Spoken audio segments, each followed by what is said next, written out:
જામનગરમાં જે cyber crime police station છે ત્યાં રિસેન્ટલી એક ગુનો નોંધાયેલો છે ડિજિટલ એરેસ્ટ બાબતનો. આ ગુનાની વિગત એ રીતે છે કે જે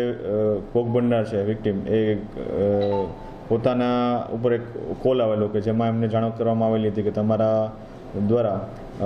એમના પર ક્રાઇમ બ્રાન્ચ, CBI વગેરે દ્વારા ઇન્ક્વાયરી ચાલુ છે અને તેમના એકાઉન્ટમાંથી અથવા તો તેમના આધાર કાર્ડનો ઉપયોગ કરીને બીજી ઘણી બધી ગેરકાયદેસર પ્રવૃત્તિ કરવામાં આવે છે. આ પ્રકારની ડરાવી એમને અને ડિજિટલ એરેસ્ટ કરવામાં આવેલા હતા અને તેમના દ્વારા આ કેસોમાંથી છૂટવા માટે અલગ અલગ રીતે આશરે 13 લાખ જેટલા રૂપિયા એમના એકાઉન્ટમાંથી જે બીજા આરોપીના એકાઉન્ટમાં લેવામાં આવેલા હતા. આ પ્રકારનો જે ડિજિટલ સાયબરનો ફ્રોડ એમના સાથે થયેલો હતો જે બાબતની ફરિયાદ સાયબર ક્રાઇમ પોલીસ સ્ટેશનમાં IPC 388, 420, 484, 170, 120B તથા IT એક્ટની કલમ મુજબ નોંધવામાં આવેલો હતો. આ ગુનાના કામે સાયબર ક્રાઇમ પોલીસ સ્ટેશન દ્વારા ટેકનિકલ એનાલિસિસના આધારે 3 આરોપીની રાજકોટથી અટક કરવામાં આવેલી છે, જેમાં સાવન રસિકભાઈ વણઝારા, ચંદ્રેશ સુભાષભાઈ ભૂત અને ભરત ગોવાણી. આ ત્રણેય આરોપીઓને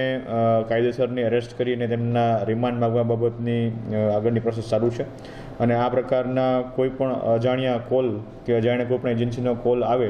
તો કોઈ પણ જાહેર જનતાને અપીલ છે કે આ પ્રકારની ડિજિટલ એરેસ્ટથી બચવું અને કોઈ પણ આવી શંકાસ્પદ વિડીયો કોલ કે કોલ જણાય આવે તો 193030 જે સાયબરની હેલ્પલાઇન છે તેના પર તાત્કાલિક જાણ કરવી. ના, હાલ પ્રાથમિક તપાસમાં કંઈ જણાવ્યું નથી, પરંતુ આગળની તપાસ ચાલુ છે.